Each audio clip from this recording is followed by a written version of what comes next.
sini saya akan menjelaskan mengenai pengertian inkar as-sunnah.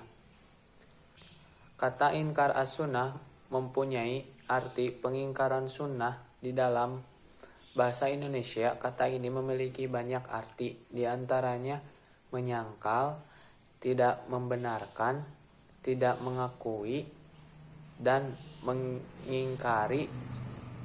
Dan dalam bahasa Arab, kata inkar berasal dari kata ankaro yankaru inkaro dan memiliki beberapa arti, di antaranya tidak mengakui dan tidak menerima di lisan dan di hati, boleh atau tidak mengetahui sesuatu dan menolak apa yang tidak tergambarkan dalam hati, misalnya seperti firman Allah Subhanahu wa taala.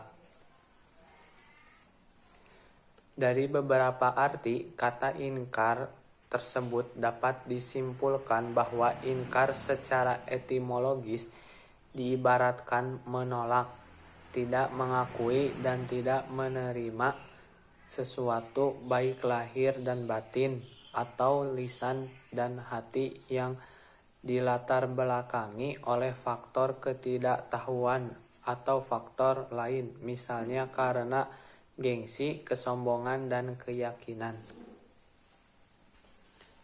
Oleh karena itu, seseorang yang menolak sunnah sebagai hujah dalam beragama pada umumnya oleh para ahli hadis disebut ahli bid'ah dan menurut hawa nafsunya. Mereka adalah ahli bid'ah yang mengikuti kemauan hawa nafsu, bukan kemauan hati nurani dan akal pikiran. Mereka itu dalam sejarah kaum Khawarij, Mu'tazilah, dan lain-lain. Karena mereka itu umumnya menolak sunnah sebagai bagian hujah. Gelar ini diberikan kepada mereka yang menempati sekte-sekte tersebut karena mereka beristimbat, membela dan mempertahankan untuk hawa nafsu dengan sebagaimana ahli sunnah sebagai penolong sunnah dan pembelanya. Seperti dikutip oleh Suhudi Ismail dalam kitab menerangkan kelompok inkar sunnah menjadi 3 golongan, yaitu pertama, golongan yang menolak seluruh sunnah. Kedua, golongan yang menolak sunnah kecuali apabila sunnah itu memiliki kesamaan dengan petunjuk Al-Quran. Ketiga, golongan yang menolak sunnah yang berstatus ahad. Golongan ini hanya menerima sunnah yang berstatus mutawatir atau hadis mutawatir. Banyak di antara pakar hadis yang berbicara tentang inkar as-sunnah, namun tidak ditemukan banyak yang mengemukakan definisi inkar as-sunnah secara terminologis dan secara eksplisit. Penulis hanya menemukan definisi inkar sunnah di beberapa referensi berbahasa Indonesia yang sifatnya masih sangat sederhana, yaitu salah satunya sebagai berikut. Faham yang ditimbulkan dalam masyarakat Islam yang menolak hadis atau sunnah sebagai sumber ajaran agama Islam kedua setelah Al-Quran. Yang kedua, suatu pendapat yang ditimbulkan sebagai kaum muslimin yang menolak sunnah sebagai dasar dan sumber hukum.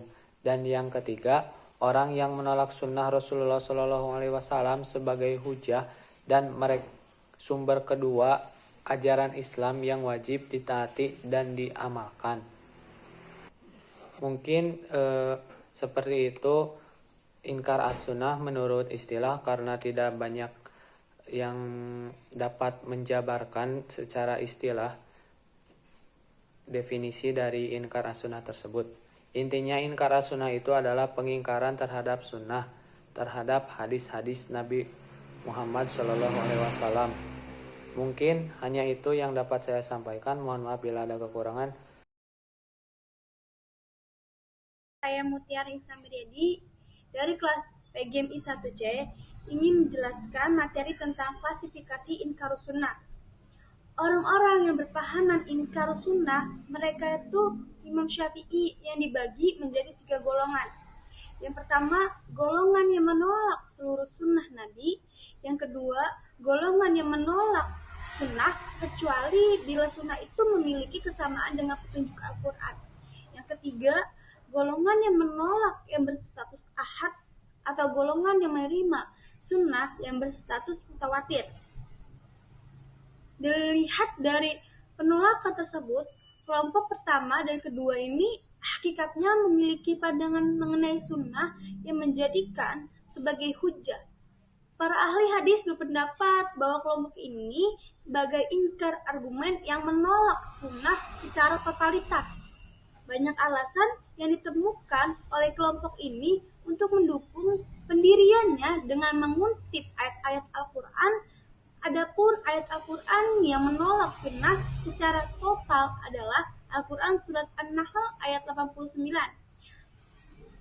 yang berartikan, dan ingatlah pada hari ketika kami bangkitkan pada setiap umat seseorang saksi atas mereka dari mereka sendiri, dan kami datangkan engkau Muhammad menjadi saksi atas mereka, dan kami turunkan kitab Al-Quran kepadamu atas menjelaskan sesuatu sebagai petunjuk serta rahmat dan kabar gembira bagi orang yang berserah diri atau muslim.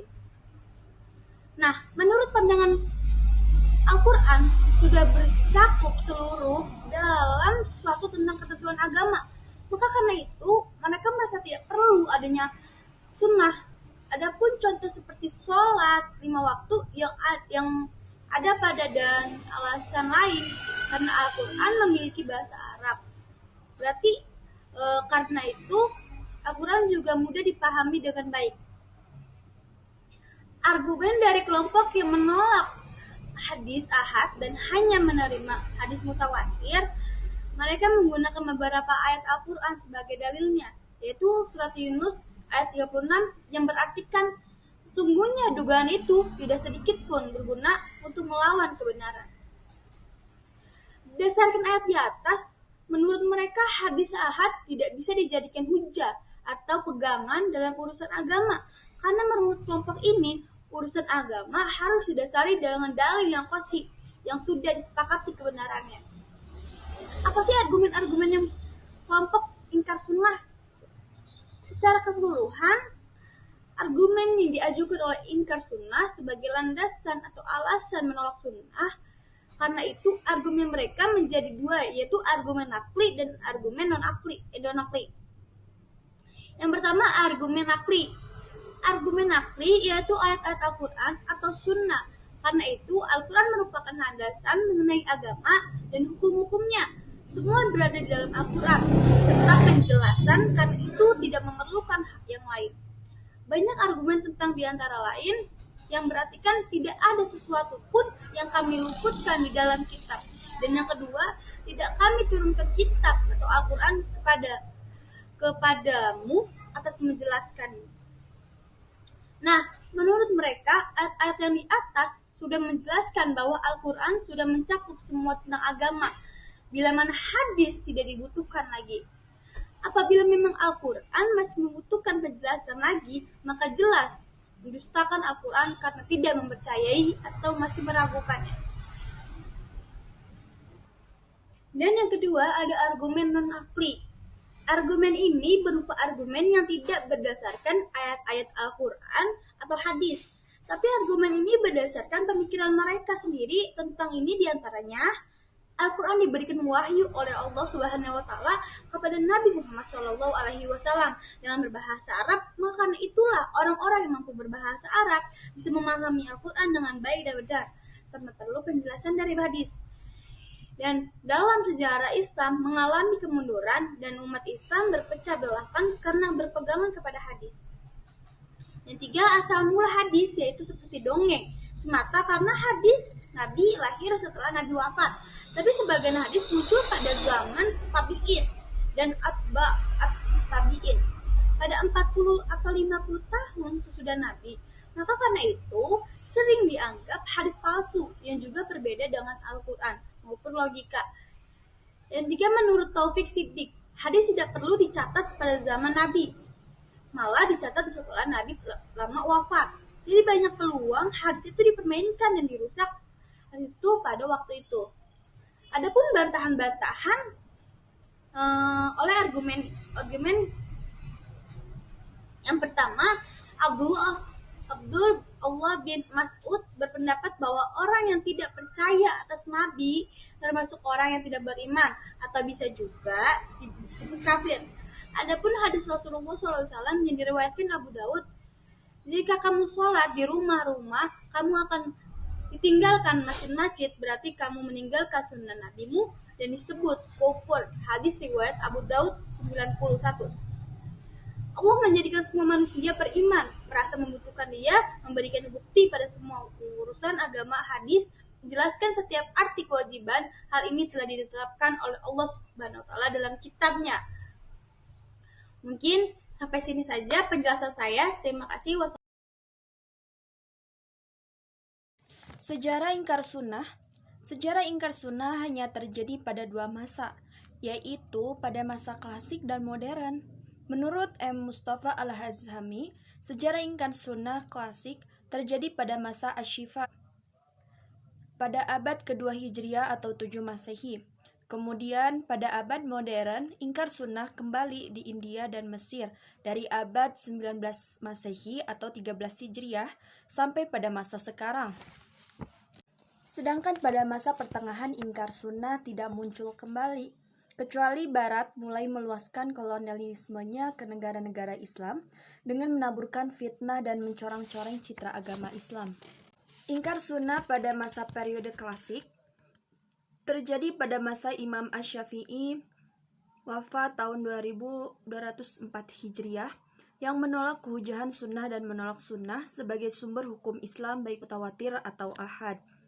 Imam Asy-Syafi'i yang dikenal sebagai Nasir as-Sunnah atau pembela sunnah pernah ditantangi oleh seseorang yang disebut sebagai ahli tentang madhab teman-teman yang menolak seluruh sunnah, baik mutawatir maupun ahad. Ia datang untuk berdiskusi dan debat dengan Asy-Syafi'i secara panjang lebar dengan berbagai argumentasi yang ia ajukan. Namun, semua argumentasi yang dikemukakan orang-orang tersebut dapat ditangkis oleh Asy-Syafi'i dengan jawaban yang argumentatif, ilmiah, dan rasional, sehingga akhirnya ia mengakui dan menerima sunnah Nabi. Menurut penelitian Muhammad Al-Khudari bahwa seseorang yang mengajak berdebat dengan Asy-Syafi'i tersebut dari golongan Mu'tazilah karena dinyatakan oleh Asy-Syafi'i bahwa mereka datang dari Bashrah. Sedangkan Bashrah pada saat itu menjadi basis pusat teologi Mu'tazilah dan munculnya para tokoh Mu'tazilah yang dikenal sebagai oposisi ahli hadis. Komentar Asy-Syibai berpendapat mengenai Al-Khudari baik yang lebih kuat karena dilihat dari segi argumentasinya sama dengan yang diajukan oleh An-Nazam yang mengingkari kepastian sunnah mutawatir seperti bilangan rakaat salat disepakati oleh para ulama. Pendapat ini menurutnya juga didukung oleh Ibnu Qutaibah dalam bukunya Ta'wil Mukhtalif al-Hadis yang menyebut kedudukan tokoh-tokoh Mu'tazilah terhadap sunnah. Secara garis besar, Muhammad Abu Zahra berkesimpulan bahwa ada 3 kelompok pengingkaran sunnah yang berhadapan dengan Asy-Syafi'i, yaitu sebagai berikut. Yang pertama, mereka menolak sunnah secara keseluruhan. Dengan ini, hanya mengakui Al-Quran saja yang dapat dijadikan hujah. Yang kedua, mereka tidak menerima sunnah, kecuali yang semakna dengan Al-Quran. Dan yang ketiga, hanya menerima sunnah mutawatir saja, dan menolak selain mutawatir yaitu sunnah ahad. Ingkar sunnah pada masa klasik ini diawali dengan akibat konflik internal umat Islam yang dikobarkan oleh sebagian kaum zindik yang berkedok pada sekte-sekte dalam Islam. Kemudian oleh para pendukungnya dengan cara saling mencari para sahabat dan melemparkan hadis palsu. Penolakan sunnah secara bukan karakteristik umat Islam. Semua umat Islam menerima kehujahan sunnah tentu saja. Namun, mereka berbeda dalam memberikan kriteria persyaratan kualitas sunnah. Dengan ingkar sunnah klasik hanya terdapat di Bashrah, Irak, karena ketidaktahuannya tentang kedudukan sunnah dalam syariat Islam. Tetapi setelah diberikan penjelasan, akhirnya mereka dapat menerima kehujahannya tersebut. Sebab utama dari awal timbulnya ingkar sunnah modern ini akibat pengaruh kolonialisme yang semakin dahsyat sejak awal abad 19 Masehi di dunia Islam, terutama di India setelah terjadinya pemberontakan melawan kolonial Inggris pada tahun 1857 Masehi. Berbagai usaha-usaha telah dilakukan oleh mereka untuk pendangkalan ilmu agama dan umum, penyimpangan akidah melalui pimpinan-pimpinan umat Islam, dan tergiurnya mereka terhadap teori-teori Barat untuk memberikan interpretasi hakikat Islam, seperti yang dilakukan oleh Chiragh Ali, Mirza Ghulam Ahmad Al-Qadiani di Mesir, diawali dengan tulisan dari Dr. Taufik Sidki wafat pada tahun 1920 Masehi dengan bukunya Fajr al-Islam, Mahmud Abu Royah dengan bukunya Al-Dawa ala As-Sunnah Al-Muhammadiyah, dan tokoh-tokoh lainnya yang mengingkari hadis-hadis Jigar dan sarjananya. Sedang di Malaysia, Qasim Ahmad dengan tulisannya Hadis Satu Penilaian Semula, dan di Indonesia diantaranya dari Abdurrahman dan Ahmad Sutarno dengan diktatnya, serta pengikut-pengikutnya antara lain seperti Zuhar Syamsu, Dalimi Lubis, dan Haji Sawani Pasar Rumput dari Jakarta Selatan.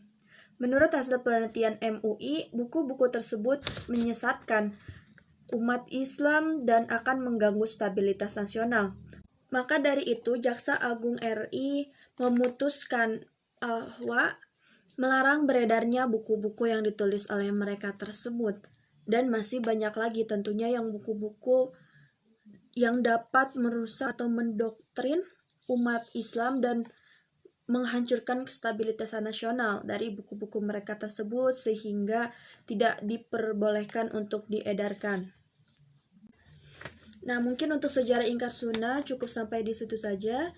Dapat ditarik sebuah kesimpulan mengenai sejarah ingkar sunnah, yaitu terjadi pada dua masa atau dua periode, yaitu yang pertama pada masa periode klasik dan yang kedua pada masa modern. Yaitu sejarah ingkar sunnah klasik terjadi pada masa Asy-Syifa'i pada tahun abad ke-2 Hijriah atau 7 Masehi, dan kemudian kembali terjadi pada abad modern. Ingkar sunnah kembali di India dan Mesir dari abad 19 Masehi atau 13 Hijriah sampai pada masa sekarang.